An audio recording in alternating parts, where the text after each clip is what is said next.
Hello, welcome to our YouTube channel as we take you back to the ancient world about the Battle of the Kadesh.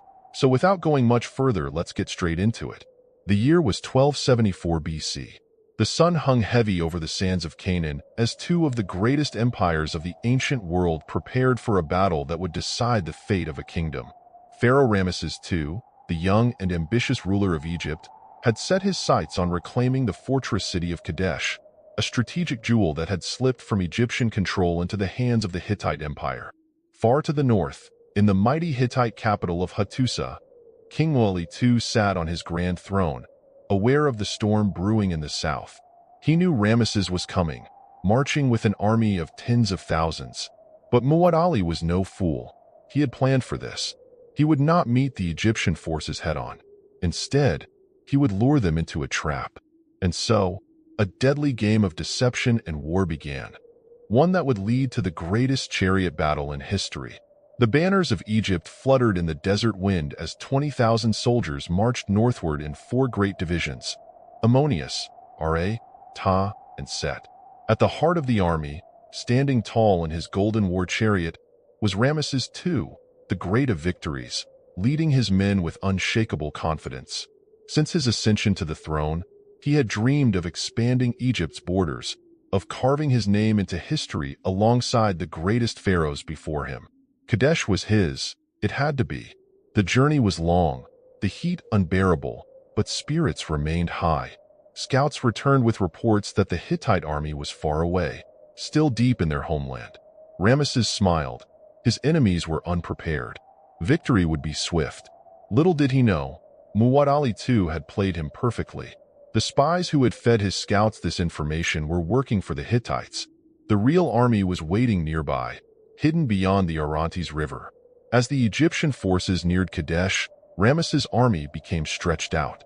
The divisions of Ra and Ta lagged behind, marching through the desert miles away. The pharaoh, along with the Ammonius division, camped near the city, unaware of the danger looming just beyond the hills.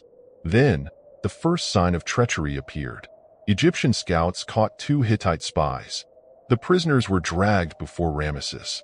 Under the burning sun and the weight of Egyptian swords, they confessed. The Hittites, they are not far. They are coming. Ramesses' heart pounded. He had been deceived. Suddenly, a distant thunder filled the air. It was not the sound of the sky. It was the sound of thousands of chariot wheels tearing across the land. Like a flood unleashed from the heavens, Muwatalli's chariots descended upon the Egyptian camp. The Ra division, still marching to join Ramesses, was caught completely off guard.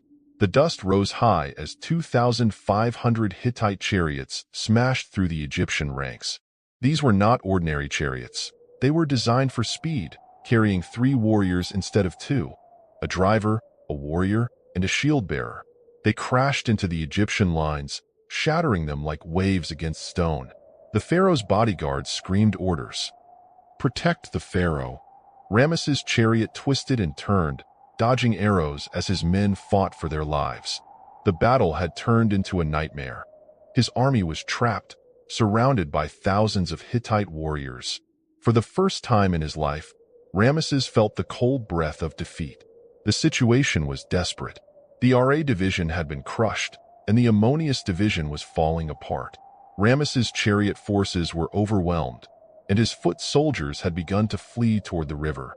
But this was Ramesses II, not a man who would die like a cornered animal. With his war bow in hand, he charged alone into the battlefield, his golden armor glinting in the chaos. His horse reared, and with a mighty roar, he led a counterattack. His personal guards, the Nearin, had finally arrived. The battle turned once more. The Hittite chariots, exhausted from their initial charge, began to retreat. Ramesses and his elite warriors slaughtered those who remained.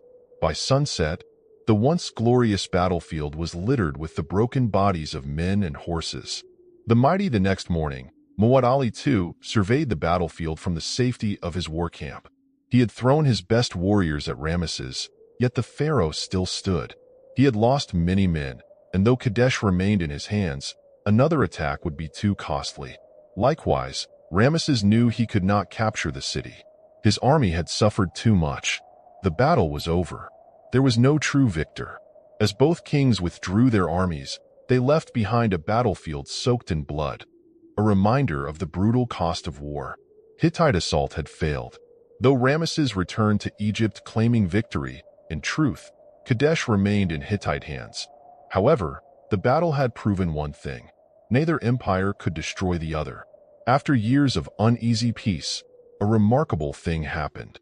In 1259 BC, Ramesses II and Muwatalli's successor, Hattusili III, signed a peace treaty, the first recorded in history.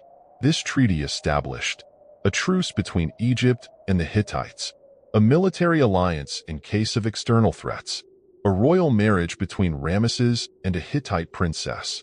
For the first time, two great civilizations had chosen diplomacy over endless war. Ramesses II would go on to rule for 66 years, becoming one of Egypt's greatest pharaohs. His temples and monuments still stand, carved with tales of Kadesh, his greatest battle. But history remembers the truth. The Battle of Kadesh was not a victory